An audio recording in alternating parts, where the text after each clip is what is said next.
friends, welcome back to my channel. This is Richa before you and I welcome you all at Splendid Talks. I hope you people are safe at your home. Guys, today we will be doing a very basic yet very important words जो कि हमारे day to day life में use होते रहते हैं। जैसे हमने पिछले वाले वीडियो में किया था, मच का यूज़ कहाँ होगा, फ्यूअर का यूज़ कहाँ करेंगे, आप लेस का यूज़ कहाँ करेंगे। But the only thing which I am confuse with it is that कि आप प्रैक्टिस कर रहे हैं या नहीं कर रहे, और अगर कर रहे हैं and if you are getting the answers well done, and if you are not getting the answers तो आप मेरे को कमेंट करके बताइए ज़रूर, सो दैट इससे हमारा टू वे कम्युनिकेशन होगा। अगर कोई सिर्फ एक ही बोलता रहे तो it doesn't look nice, no. तो अगर आप क्वेश्चन प्रैक्टिस कर रहे हैं, वेरी गुड, और अगर आपको आंसर्स भी आ जा रहे हैं, वेल डन। लेकिन अगर कहीं पे भी कोई भी क्वेश्चन में अगर आप फंसते हैं तो आप मेरे को कमेंट सेक्शन में बताइएगा ज़रूर। एंड ऑल्सो अगर आप कोई वर्ड आपको नहीं समझ में आ रहा है, वैसे गूगल तो है ही, अगर गूगल से भी कई बार ऐसा होता है कि उसकी मीनिंग क्लियर नहीं होती है, इन केस ऑफ दैट आप मेरे को बता सकते हैं कमेंट सेक्शन में, ठीक है। Let's move on to the further rules of the adjectives and the adverbs. Today we will be doing some of the words जो हमें बहुत कंफ्यूज करते हैं डे टू डे लाइफ में कि हम उसे कहाँ पे इस्तेमाल करें, उसका मतलब क्या होता है। हम मतलब बहुत बार ऐसे वर्ड्स आपने देखे ज़रूर होंगे, लेकिन कभी ना कभी कि अच्छा ठीक है बाद में देख लेंगे इसका मतलब है, या नज़रअंदाज कर दिया, क्योंकि ऐसा मेरे साथ तो बहुत हुआ था। बट जब से मैंने पढ़ना शुरू किया, मैंने कंपटीशन का तैयारी करना शुरू किया, तब से it is clear to me. Let's move on to the rules. आज एक बहुत इम्पोर्टेंट रूल हम लोग करने वाले हैं एंड आई होप कि ये आपको समझ आए। वर्ड है हमारा नियरेस्ट, एंड इसी से मिलता जुलता वर्ड है हमारा नेक्स्ट। बहुत से लोगों को इसका मतलब क्लियर हो गया होगा, और अगर क्लियर नहीं हुआ है देन नो फिकर when Richa is here. The word is nearest and next. अब जब भी हम बात करते हैं नियरेस्ट की, देन वी टॉक अबाउट दूरी या डिस्टेंस। क्लियर हो रहा है फ्रेंड्स? जब भी हम बात करते हैं नियरेस्ट की तो हम बात करते हैं दूरी की या डिस्टेंस की।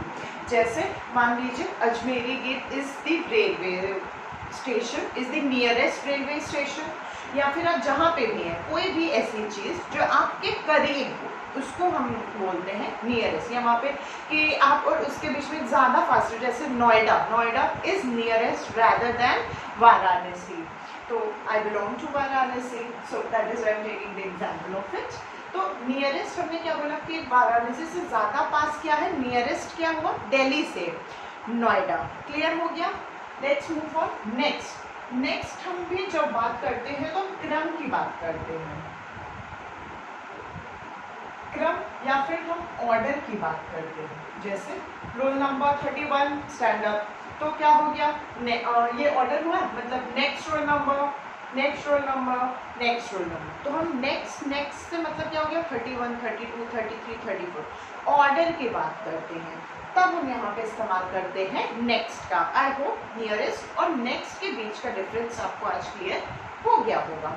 Let's move on. एक बहुत इम्पॉर्टेंट चीज़ है जिसमें हमें बहुत ज़्यादा तकलीफ होती है या फिर वो वर्ड समझ नहीं आता है। The word is formal. The next word is latter. Pronunciation पे भी गाइस इससे साथ साथ काम करते रह रहे हैं हम लोगों को, ठीक है, क्योंकि जब मतलब एक अलग से इसका कुछ क्लास नहीं होता है कि भाई प्रोनाउंसिएशन का इसको क्या क्या, ऑब्वियसली होता ज़रूर है, लेकिन अगर हमारा एक पंथ दो काज हो जाए तो what is bad in that, that is much better. उसके लिए भी अगर आप बोलेंगे तो मैं एक क्लास ज़रूर करूँगी। Formal, latter and later. Clear हो गया? Formal, latter and later. Let's take the example and the meaning of it. सबसे पहले फॉर्मल की जब हम बात करते हैं तो पूर्व जो पहले था उसकी बात करते हैं, ठीक है। Our former prime minister was dash dash dash. अब आपको इसको फिल इन द ब्लैंक्स करना है। Next letter. लैटर की बात करते हैं तो हम बाद में की बात करते हैं, मतलब फॉर्मल ये थे, लैटर ये है। जैसे मैंने पढ़ाना शुरू किया इंडस रेंजर्स से, फॉर्मल मेरा क्या हो गया इंडस रेंजर्स, लैटर क्या हो गया सनबीम। तो जहाँ जहाँ पे अभी क्लियर हो रहा है दोनों के बीच, पहले क्या करते थे लैटर, बाद में क्या करते थे, क्लियर हो गया दोनों के बीच का difference. Let's move on. Later की बात करते हैं तो हम समय की बात करते हैं, या फिर आप कह सकते हैं टाइम की बात करते हैं। जैसे हमें कोई काम करने का मन नहीं है अभी, तो हम क्या बोल देते हैं, I will do this work later. Later का मतलब हो गया, लेटर मतलब बाद में काम करेंगे, बाद में मतलब समय। क्लियर हो रहा है दोनों के बीच का, तीनों के बीच का difference. Let's take the example of all the three, like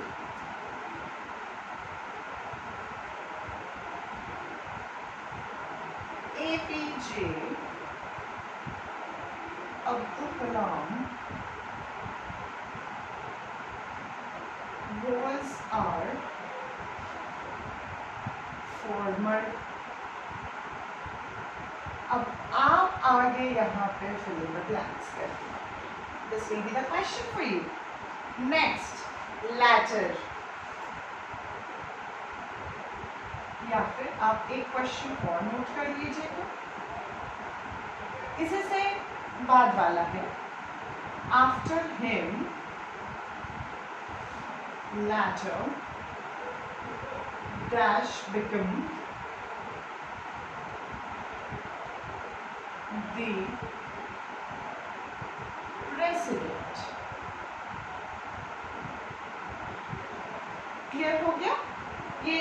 I hope कि ये आपको क्लियर हो रही है चीजें, फॉर्मल और लैटर के बीच का डिफरेंस समझ में आ रहा है। Let's move on to later part.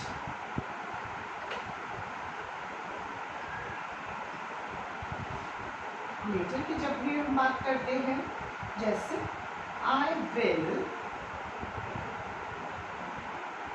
Do this work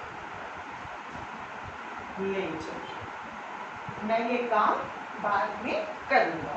I hope कि आपको ये तीनों एग्जाम्पल से फॉरवर्ड, लैटर और लेटर का डिफरेंस क्लियर हो गया होगा। एंड गाइस, अगर आपको ये डिफरेंस क्लियर नहीं हुआ है तो आप मेरे को कमेंट सेक्शन में बता सकते हैं, मैं आपको और अच्छे से, अगर जो भी पॉइंट आपको नहीं समझ में आया होगा वो मैं आपको और क्लियर कर दूँगी, ठीक है। Let's move on. एक लास्ट चीज बच गई है एडजेक्टिव्स में, जहाँ पे आई होप कि आपने दो वर्ड सुने होंगे। एक वर्ड आता है हार्डली, दूसरा वर्ड आता है स्कार्सली। ये दो वर्ड आपको नेगेटिव लगते हैं या पॉजिटिव? जैसे hardly I have bought some lunch, या फिर scarcely there is some left over rice, कुछ भी, एनी सेंटेंस। आई होप कि ये सुन के जो मैंने सेंटेंस बोला, hardly I have done my work, तो hardly I have done my work का मतलब क्या हो गया, मैंने मुश्किल से ही काम किया है, या हो सकता है नहीं भी किया हो। बट यहाँ पे मैंने नहीं लगाया ना, तो इट मीन्स कि इस ये जो हार्डली और स्कार्सली है, these two are the negative words. ये क्या है? नेगेटिव वर्ड है। और अगर आपको ये रूल पता हो, अगर नहीं पता है तो लेट्स मूव ऑन, कि कभी भी दो नेगेटिव हम एक साथ इस्तेमाल नहीं करते हैं। जैसे लेट्स टेक एग्जाम्पल, अगर मैंने लिखा hardly I didn't bought my book, मैंने क्या लिखा है यहाँ पे, hardly I didn't bought my book. Is this sentence right or wrong? Friends, you have to say this. Hardly I didn't bought my book. इस सेंटेंस को अगर आप हिंदी मतलब देखिए तब तो शायद, लेकिन कभी भी हम लोग गलती क्या करते हैं friends, that we have a tendency कि हम उसको तोड़ मरोड़ करके अपनी भाषा में ले आते हैं। No, that is wrong. यहाँ पे मतलब क्या बोला, hardly I didn't bought my book. Hardly मतलब मुश्किल से ही, हार्डली का मतलब मुश्किल से ही, आई डिडंट, मैं अपनी बुक नहीं लाया। Is this sentence making sense? No. तो ये सेंटेंस सही है या गलत है? This sentence is absolutely wrong. सही सेंटेंस क्या हो जाएगा? Let's take it, let's write it above because we have a small board. We will be writing hardly I